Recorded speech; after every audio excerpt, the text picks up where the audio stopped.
Well, Happy New Year, ladies and gentlemen. I'm Scott Ott with Bill Whittle and Stephen Green, and this is the first episode, the first pre-production meeting of 2019 for this show that's been going on far too long, as far as most people can far see. Too long. Ran out of steam right around 2009. I got a call. Maybe? I got a call from James Arness this morning. Said, "What are you guys trying to do?" You're trying to beat you, Gunsmoke, and then The Simpsons, which means we're going to have to live to be 109. Yeah. Oh, see, you say James Arness, my mind immediately goes to The Thing from Another World. I don't know what that means. But oh, have you never seen the original Thing? Starred James Arness as the oh, was it called Thing from Another World? The Thing from Another World? Yeah. Oh, I did not know that. In fact, I'm so old that there's apparently a modern actor whose name is Matt Dillon, and anytime anybody mentions his name, I think they're talking about Gunsmoke. Of course they are. By the way, I don't know if you guys ever heard the radio Gunsmoke, which was just absolutely fantastic. Was that with absolutely? What was his name? The guy who Can played you the remember? cop later. Yep. Real kind of plain-looking, dumpy. What was? Yep. William Conrad. William Conrad. Thank you. And the problem is that I'm quite sure that when they were doing the radio show, either no one had ever seen William Conrad or William Conrad did not look the way he looked later, because he was on a TV show called Cannon. That's the name of the show you're thinking of. Oh, wow. And they called him Cannon because he was a gigantic fat guy. But the voice work William Conrad did on the radio Gunsmoke is just unbelievable. Oh, I can hear his voice in my head now. You know, it's really just great. It's the greatest voice of all time. Yep. So, speaking of the greatest voice of all time, Bill Whittle has this week's members-only episode as well as the regular right angle, and so he gets to go first and take the really good topics. Bill, what would you like to talk about this week? Well, I think, there's a bunch of science for the main show. I was thinking that there is a bunch of big science stories. Then I realized just this very second, I think I found the angle that I want on it. Is it the right angle, though? It is the right angle on it. It's the right-wing perspective on it.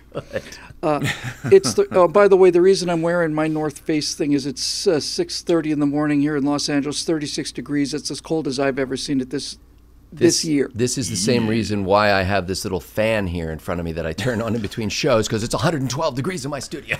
It's wow. 36 degrees outside, and not much above that inside until the heat starts to come on in another couple hours. Okay, so here we go. We hit double digits yesterday for the first time in a couple of days.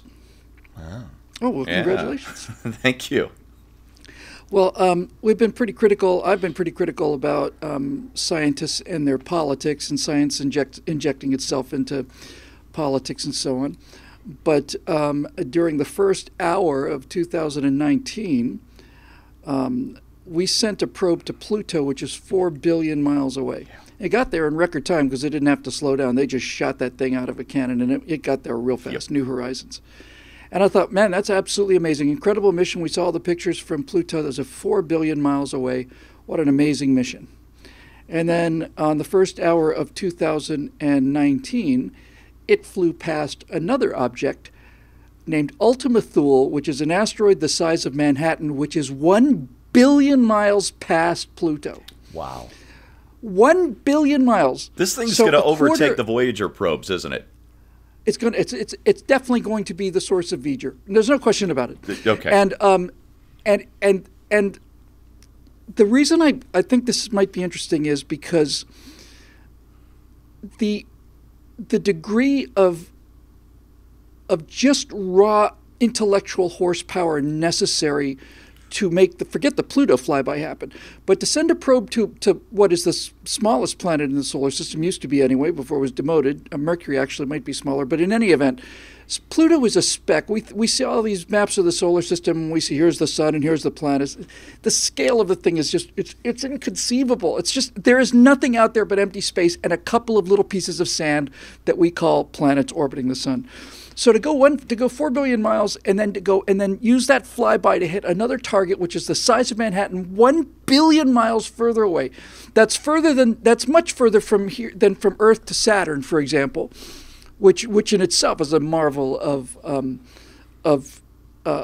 engineering skill. I guess what I'm trying to say is this: in order to reach that goal, you have to have such unbelievably brilliant minds working on such astonishingly precise standards of timing and I mean, just as a small example, not only do they have to get it there, but with a time lag measured in hours, they have to be sure to send a signal so that the spacecraft will rotate several hours from now when it reaches there at such a speed as to pan past an object that they hope is going to be there when it gets. And it's unbelievable. Do you think this required an Intel i3 or i5 processor? I think they probably got there with the Pentium. Yeah. Dun, dun, dun, dun. But here's the thing I think is actually kind of interesting about this. So these guys are astrophysicists, essentially, and engineers. But let's just deal with the science of it. It's an astonishing achievement, and it's something we should all be very, very proud of.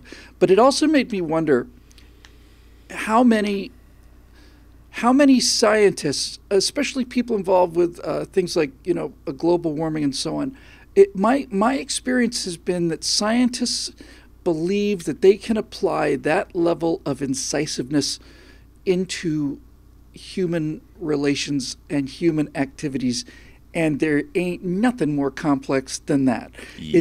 This is kind of where I'm trying to go with some of these scientists who have who are telling, well, I'm a scientist and I'm telling you that this is what we need to do as a species. It's shut up. Is my response to that every time. You're not. You're the most brilliant rocket scientists who have ever lived in terms of this. And I'm not accusing the guys of Forever Horizons from doing this, but scientists in general, I think, because they're smart enough in such a narrow field to be able to do something like hitting a bullseye. It's like a BB hitting another BB at, from here to the moon. This is amazing. And I think they think that many things will react to that level of precision. And when it doesn't, they are often convinced that the universe must be wrong. I would imagine that the divorce rate among scientists is no better than and possibly worse than the average population. I don't know the answer to that, but I do know that as a person who flew an experimental home-built airplane, when Burt Rutan was asked how long does it take to build one of his experimental longies, he says that the general time is about a wife and a half. About a wife. That makes perfect sense. That's so sad but funny. Yeah. Speaking of flybys, you're doing that thing, and your whole relationship with your wife is a flyby. Right, exactly. So, I guess what really interests me about this is that the astonishing power of the science that we have continues to be tarnished by its introduction into politics, as if they could bring the credentials of science, which can do something like this, into the world of politics. And it was good just to see an example of raw science with no political basis behind it, just plain sheer, by the way, sheer American ingenuity. These are, I think it's Johns Hopkins, I'll double check. I mean, these are American scientists. And by American scientists, we mean people we stole from every other country on Earth and who Asians that are living in America. Yeah, that's what it is. That's right. And 60, 70 years ago was our Germans are better than their Germans. But they're not. I mean, these guys look like they're pharmacists in Des Moines. Mm-hmm. And I find it also interesting that as the death knell of American ingenuity, it continues to ring louder and louder. It's the Chinese century. Ooga booga booga. I don't think that's Mandarin. No, I just don't. No, it's not. It's not African either. It's just doublespeak. As that happens, here we are, still leading the world, and we got 20-year-olds building rockets that boosters land simultaneously with quintuple sonic booms each. And people come here so they can do things like that, which is what I think is awesome. Chinese exactly why people come here. Yes. And what I want to add to this is that the Chinese apparently are just about, it may have already happened, to land a rover on the moon, a remarkable feat that was accomplished by the Soviets back in 1967, something like that, 65, somewhere in there. I'm hoping they can drive the rover to the Apollo 11 landing site so that they can see what a real country looks like. Did you when say they the decide to go into Soviets space. landed a rover on the moon? In Not the a 60s? rover, an object did. of some kind. No, they landed a rover. Was it an actual They- rover? they Did it landed rove? I don't. They landed a rover called Lunokhod just about a week or two, maybe half a month before Apollo 11, and it was going to try to bring back the first samples, beat the Apollo astronauts. Yeah. You know, you can't beat the man on the moon thing, but we can say we got the first rocks back from the moon. Like, big deal. You know, we picked up your rover, brought But your the rover Americans back. got This there, is, and then they used the Soviet rover as a golf cart. This is a little off topic, but a couple, Get 3, my 4 bags. years ago now. In fact, I think maybe we did a trifecta on this back in the day. But it's a museum in Russia with all of these former, all of these spacecraft prototypes Yep. from the former Soviet Union that were part of their And there's moonshot program. the Soviet lunar landers. Yeah, and you look at this stuff, and if you think that we got there on a wing and a prayer and a shoestring and all the rest, man, their gear. The Soviet lunar lander was designed for one man. One man goes down, lands, gets out, walks around, puts down the flag, gets back in, and flies Yeah, back up. it's- And you look at the man. inside. You look at the inside of the Soviet lunar lander, and it looks like nothing so much as a boiler with a scuba tank welded to the inside. Honest to God, it is just It's Jules Verne suicide on a budget. machine. Yeah. It's like every So 1950s I think- and I space think- movie. I think I'll close that story by saying, you know, I guess I really need to include this too, because it doesn't really belong as a separate story. I don't think. I don't know. The other thing I saw that was interesting was that that scientists, you know, this is I'll put these two together because they have to go together. So but now to the blind spots of scientists. I've heard 100 computer scientists say that we will build artificial intelligence, and that the artificial intelligence can be trusted because we'll program it in such a way that it would never do anything wrong to us. But the entire point of artificial intelligence is it is an intelligence that learns by itself. You don't have to program it. You can teach it how to learn, but then off it goes and learns. So imagine my delight and my immediate desire to go out and buy beans and ammo and move to Montana when I find a story today that says that artificial intelligence that was tasked with doing something very simple, doing something with road maps, hid data from humans that it was able to detect, but it knew that humans could not detect because it made its job easier. Wow. Nice. Well, that was like the AI that they used for hiring purposes, and it found that the AI quickly began discriminating against women in hiring. But this is my point, right? So this is what I'm going to do with this episode. This is the two sides of science. On one hand, the ability to make something as amazing as this rendezvous and to create an artificial intelligence machine. If you invent a machine that thinks faster than humans and better than humans, that is the last invention that will ever be invented, because everything from that point forward will be invented By the computer. by an intelligent machine. And the first thing this more intelligent machine will do will be to invent an even more intelligent machine, and away it goes. That's so the singularity. I think that aspect of science is interesting, is the sense that in this world where you have to be so brilliant and narrow and deep, you forget to leave things like mendacity and chaos and error and all of this out of the picture. You're sure you've got it down, but I've been saying, and a number of people have been saying, you don't know what an intelligent machine that's more intelligent than you is going to do. It may decide that the clever thing to do, in fact, the right thing to do is just exterminate all of us. It may decide that. Oh, no, we'll program. No, you won't. It's already cheating. Yep. It's already cheating on its homework. And if that's not intelligence, then I don't know what is. I used to tell people who believe that children were born in a natural state of goodness, that I say, clearly you've never had children. No. Yeah, From the that's moment a such a child crock. can can disobey, he does. From the moment And lies through his teeth. That's right. Chocolate all over his face. Did you get into the chocolate? No. What happened?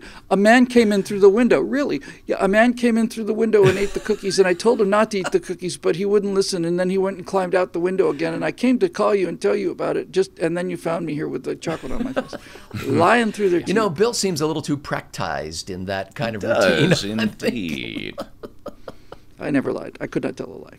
And there we Okay, go. so that's your I was the worst kid ever. that was your regular episode, correct? Yes. Okay, I think so. I think now I'll call for it the science. special reserve Blinded by science. The reserve bar version is what? Is just for laughs. There's an article here in the Hill that lists the top 10 Democrats for 2020. I saw that. I didn't read it, that's but I nice saw one. it. And we got nothing to worry about. No, I just think really we could just do a just kind of a kind of a snarky sort of So this is it, huh? This is the team we're playing. Yeah, but we're playing with Republicans, and Yeah, but we're playing with our own bad new bears. Yeah. Now, I'm not going to be, I'm not going to preconceive this as something where I'll be snarky. I may hear your list and be very impressed. Okay. By the way, yeah. I'm seeing a couple stories. There's that Bush will not be impeached, but he's going to leave the presidency. Trump, he you will mean? Step down. Trump, sorry, yes. Wrong. A Bush impeachment. advisor was. Bush advisor was. There's a link that says MSM on the Drudge Report. It said MSM : he will step down. Yeah, I with wonder what periods that's about. between each word. I don't know enough about that story to be able to say. But I think anyway, it's been something they've been saying for a long time. So I've kind of gotten clickbait fatigue. Like I just can't even want to click that link anymore because Yeah, it's I'm just the like same how many boat. times do I have to see he's finished? Like please wake me when he's actually finished. yeah. When he's standing there in front of the helicopter, then I'll That's believe right. it. With the you're in a small rectangle, Steve. You have to do this. Yeah, okay, there we go. Yeah. Wasn't that ISIS on that old TV show? No, Shazam and Yeah. ISIS. she did something. Which reminds me, the worst TV show in the history of the world. The one show used to give me hives when I was a child was Hazel. That was a You guys horrible are show. way too young to remember Hazel. No, only I saw it in remember the strip reruns on comic. Channel 11 when I was a kid. I wanted Hazel to drive off a cliff in a fiery explosion. By the And way, I was that's really floored. too because there's quick no for other it. outlet for me to do this, and I feel like I owe this to America. Please, dear God, do not go see Holmes and Watson. Whatever No, you okay. do, it's So we'll just take a snarky little trip down the garden trail There we go. okay. and see what Review the top rears candidates. its ugly head. Yeah. All right. Okay. All right, Stephen Green. Oh, it's me. You also get to play this week. What would you like? What would you like to play? Fine. Let's talk about Facebook. See if we can get ourselves the apology deplatformed. to Franklin Graham. Wait, what apology? I missed this part. They suspended Franklin Graham for a day because he posted something back in, I think it was December of the last year. And they just found where out about it. He was commenting on his home state of North Carolina's bill to require people to use the proper bathroom. Apparently, Facebook, somewhere deep in the caves of Facebook where the people work 24 hours a day, screening everything we write, they decided that was hate speech. And so they banned him for a day. And so today, apparently, or this week, they apologized to Franklin Graham, Billy Graham's son, because they banned him for 24 hours a year ago. Wow. Okay. Well, that's something. The reason I bring it up is, the company just had a horrible year, right? Privacy scandal after privacy scandal really broke loose Hooray! in, what was it, April or May with the Cambridge Analytica thing. And at that point, what now appears to have been just blowing smoke, Zuckerberg came out and said, oh, well, we're going to develop as a piece of software. It's going to be a privacy tool, and you'll be able to see what we have and delete what you don't want us to have, blah, blah, blah. Well, he came out with a New Year's message on Monday, I guess, essentially patting himself on the back for what a great job Facebook is doing, which I think was another smokescreen because they still haven't released the software. Huh. The thing still... They did release the commercials, though, that talked about how beautiful Facebook was for bringing people together and how they're going to work even harder on privacy. Yeah. And lots of those. And all of this comes on top... Did they say, when they said work harder on privacy, do you mean they worked harder on cracking privacy? Yes. Or That's right. All your data are belong to privacy us. obstacle? Is that what they're working on? Yeah, I have no doubt. The last time I got stopped by the police, I actually handed them my cell phone and say, "Here, officer, please take this before Mark Zuckerberg gets it." And all of this comes on the heels of this New York Times report that looked pretty deep into how the company actually works. And I've been saying for years that Zuckerberg is just a high-functioning sociopath, and the company really reflects that. I agree. It's a mirror of the founder. High-functioning sociopath. It's the culture. When you were talking about the guys down below who were doing the actual censoring, living down in the bowels of Facebook, and my immediate thought was, my God, Facebook is in fact it's the time machine. You have the Morlock Facebook employees that live down in the basement, and up above you've got the Eloy, who go to work on the campus, and everything's great, and we're going to go for socialism, and then occasionally a Morlock creeps up and snatches an Eloy away. That's why they have so many people work at Facebook. They don't realize that 2 or 3 disappear a day. They're just taken downstairs and eaten. Do you know what Eloy means? I don't. I didn't know it had a meaning. Yeah, it's actually one of the things that Jesus said on the cross, and he said, "Eloi, Eloi, lama sabachthani," which means, my God, why have you forsaken me?" So Eloi means, really? My God. Yes. By the way, that reminds me of the old commercial, and I don't even remember what the commercial was for, but this couple is eating together in a Chinese restaurant, and they're having, clearly a romantic dinner at this Chinese restaurant, and they get fortune cookies, and they broke open the fortune cookie, and the fortune is seems tailor-made for them, But then you see this behind-the-scenes thing where they follow this pneumatic tube down into this basement, and there's 1,000 people down there typing fortunes while listening in on conversations. Spitting them upstairs real quick. That's clever. The best part of that movie, by the way, and they made a remake which was unwatchable, but the best part of the time machine was when he killed that Morlock, jumped in the time machine, goes shooting into the future, and you watch the Morlock body just decay against the wall. He just shrivels up, becomes a skeleton, and the skeleton turns to dust. It's like, screw you. That was good stuff. Anyway, I want to approach this from the regulatory angle, I think. Is a government crackdown coming? Is it the right thing to do? Yeah. That kind of stuff. Well, I've always believed... we love free markets, but here we've got this behemoth and antitrust concern. Yeah, I'm against government regulation in general, except when it comes as retribution against my enemies, in which case I think it's a really cool idea. So the harder we can whack them with the full force of the law. If only what I just said were actually funny to about 90% of the population. Actually, the regulation thing is the interesting angle, definitely. Yeah, because that's what brought this all up. Is one of my favorite tech bloggers, who's pretty liberal but also knows his tech stuff, is just break it up, regulate the hell out of the surviving companies. Okay, so here's what I have in mind. You would think this is really, really old news, but it occurs to me that it may be coming to a head. In his, I believe in his New Year's message, Chinese President Xi Jinping reaffirmed his contention and the Chinese government's contention that Taiwan is one country with China, and since 1949, when the Taiwanese independence movement began, China has basically said no, Taiwan is still part of China, and then eventually they kind of developed this doctrine of one country, two systems. In other words, China can remain a communist dictatorship while Taiwan is a free capitalist society, and so it's working out great for Hong Kong. That's right. It's like China's like, hey, we will keep the dregs. You can have the beer. It's like I don't get that. But in any case, so Xi Jinping had basically said. We will exercise a very liberal attitude toward any effort to reunify these two countries. But there was an implication that we would be willing to use military force to prevent any further dissolution of that bond. The interesting thing is, though, this has been going on for a long time. 20 countries now regard China, or Taiwan rather, as a sovereign nation. But this is more interesting, I think. And one of them matters. Yes, that's right. And 70% of Taiwanese think that the country is already independent.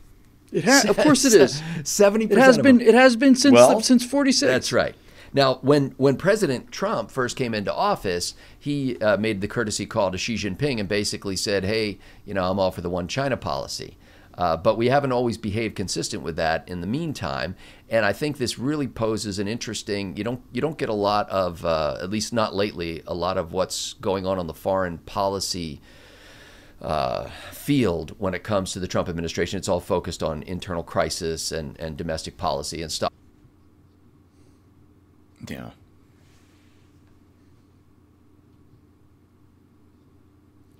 Mine has twice now. I had to restart QuickTime 2 times already. But I've gotten really good at it. I can do it super fast. So for those of you watching at home, that black square means that Scott Ott's internet recording session has just kicked off. He's going to kick it on again, and the second he gets it back up, he will return in sync as if nothing ever happened. Oh, he's saving it now. I know. No. You want to talk about great TV. So, we kind of sign off at this point, except that we should probably cover for him, Steve. Sure. Did you get your topic out? See, because we can see Scott live, even though you can't see him now, even though he's a black screen here. Scott, you get your topic out before you lost your recording? Scotty's talking about Taiwan. We're waiting for Scotty to come back. And, Steve, we're both big military historians. And I don't know, maybe I'm just in a belligerent mood as usual. But China, I'll just say what's on my mind. China really needs to be brought down a peg. And this is the best way to do it. They don't have the sea lift capacity to get those people over there or the airlift capacity. And if we decided to help defend Taiwan, I don't think a single Chinese transport would make it to the shore. Taiwan is a tough nut to crack. Very tough nut to crack. Bad beaches, a lot of mountains, a lot of hills. It's a tough one, and we need to sell them F-35s. They need to find the money in their budget. We need to sell them F-35s, and as many Patriot missiles as they can find mountaintops to stick them on. And you've got a very condensed battle space, which certainly I would say favors it favors the U.S. to the degree that we got a lot of weapons, we got a lot of subs.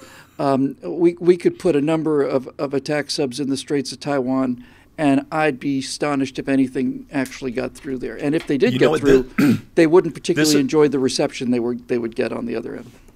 This freaked me out. When I read this story, just a little off topic, but this just came out in the last week or two. Do you know what we're putting on our attack subs again for the first time in like 15, 20 years? Anti-ship missiles. Good. But can you imagine? We have anti-ship no harpoons? We haven't had harpoons on attack subs for... No, it's all been land attack because we've been worried about the terrorist threat, not okay. So they're TLAMs. They used to be TLAMs, Tomahawk land attack missile. Now they're TASMs, Tomahawk anti-ship missiles. Yes. And we're finally sticking some of those on board some Los Angeles class subs. I don't know what we've got on the Virginias. They're great boats, but again, they've been practicing for the land attack role. Build more Virginias. Yes, build more. Build more Seawolves. Great boats. So it sounds to me like you guys... That's a sinking aircraft carrier. You guys are both kind of champing at the bit, and not just in the sort of James Mattis way of doing it where it becomes an intimidation to the enemy and they'll back down before anything happens. You literally think that in a shooting war over Taiwan, that the U.S. and Taiwan win this thing? There's no question. Yeah. There's no question about it. The Chinese aren't never fight a land war in Asia, right? I would not be a champion of an invasion of China. That would not be a good idea. But what China's doing and what Russia's doing too is they're blowing their horns so hard on certain things, and I think they're both doing it to cover up their weaknesses. Putin just did a big huge thing on this super hypersonic missile they have. It flies at 27 times the speed of sound, and it's untouchable. It's like, well, we've tried to fly one at 7 times the speed of sound, and if Russia can make something fly 25 times the speed of sound and hit a target, I will be astonished. And if they could do it twice, then I know they're lying. Yeah, their materials technology kind of sucks, and you really need to be great at that to do hypersonic. So China is obviously much stronger than it used to be. There's no question about that. But they do not have the sea lift capability, and they do not have the ability to defend that battle space. They just don't. And the reason I'm kind of champing at the bit to see this happen is because I'm really getting tired of people talking about, well, the Chinese stealth fighter is an F-35 killer, and the Russian stealth fighter is an F-22 killer, and it's like, if they've even flown yet, we don't know that they've flown yet, but even if they have flown, like the Chinese stealth fighter is the size of a frickin', it's like a 737. It's enormous. Oh, and it's got engines that we would have turned our noses up in the 1980s. So my point is, even if the weapons perform as advertised, which I am extremely skeptical about, it's not about weapons. It's about the ability to deploy weapons. It's about operational ability. It's about all of this stuff. So you're thinking this is in a way another what I'll call something that experienced during the Reagan administration. I'll call a Scooby-Doo moment, where we find that some major power on the world stage is actually just some geeky professor under a bedsheet pretending to be a ghost. So, well, listen, is that the quickest way to find yourself living under somebody else's flag is to underestimate the enemy, right? All those Japanese, they could never possibly attack Pearl Harbor. They're just a bunch of myopic, squinty-eyed little yellow devils. They could no 7 battleships later. But it would be. I think it would be a very short little adventure, which tells me that they won't do it. It'll be awful. Well, I love Beijing's attitude, which is we want peaceful reunification unless you say no. China's best bet to capture Taiwan would be to the way they're building those islands out in the middle of the South China Sea. They're just dredging up islands, put airstrips. Yeah, if they could construct a land bridge across the Straits of Taiwan, they might have a chance, but no.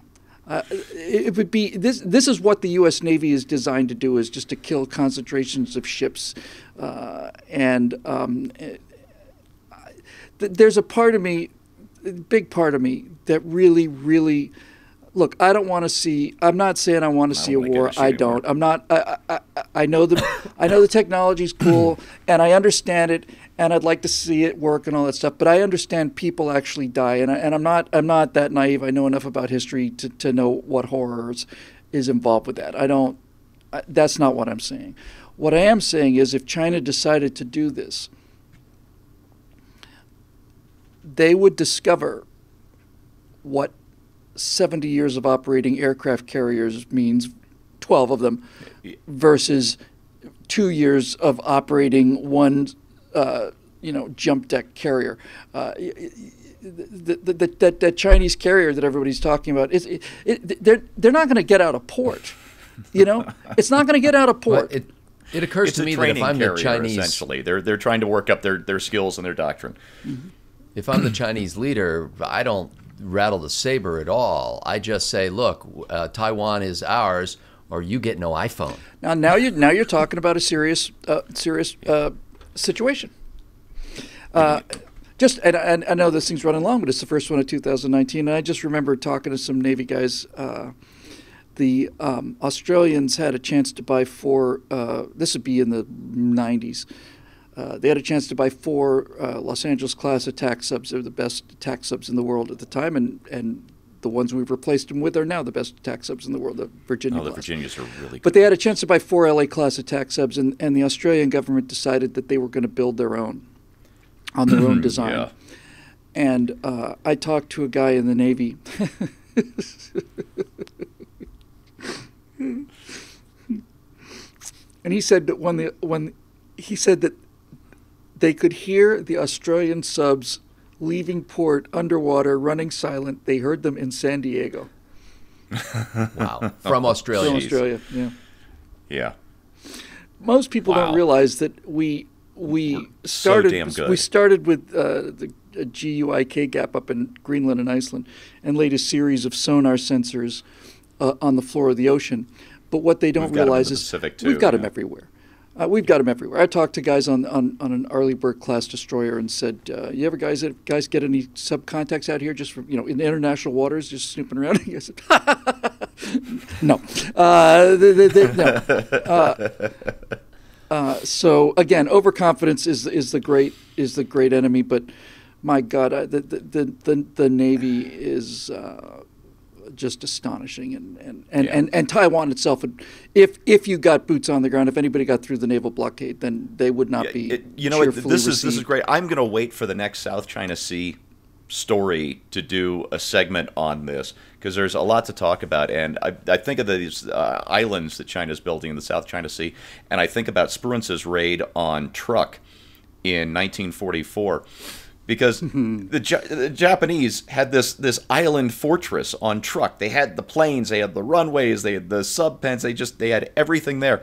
Spruance comes along with, I think it's 9 aircraft carriers, and just flies by, just at like full speed. And then comes back 4 months later, flattens them again.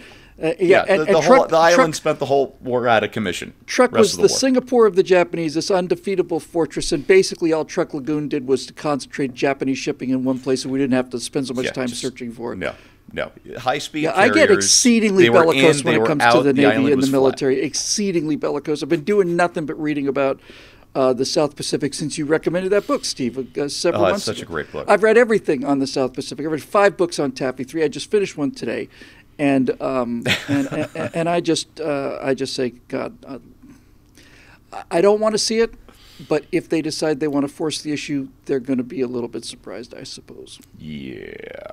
Well, ladies and gentlemen, we've got some excitement coming up for this week's episodes of Right Angle, and we appreciate the fact that you're with us. We love those folks who are watching us on YouTube, all the videos that we do on YouTube, who have actually clicked the little notification bell, as Bill calls it, the Liberty Bell, so that they get an alert every time we post a new video. We know a huge number of our friends, even though many come to BillWhittle.com to watch things, many of you are right here on YouTube watching it. And so stay in touch with us by clicking that bell. For those of you who wish to join the members who make this programming possible, you can go to BillWhittle.com and click that Become a Member link at the top of the page. It will offer you 3 levels of membership, from basic to sustaining to producing member, and you can decide at what level you'd like to be part of this enterprise. We've often said this, but I'll say it again. The people who become members at BillWhittle.com do it not for what they get, but for what they can give. They want to be part of spreading these kinds of conversations around the world and across this country, and we think we're making a difference and changing hearts and minds. We get emails every day from people who are grateful for that, and we are grateful for you. So for Bill Whittle and Stephen Green, I'm Scott Ott. Thanks to the members at BillWhittle.com for making Right Angle possible.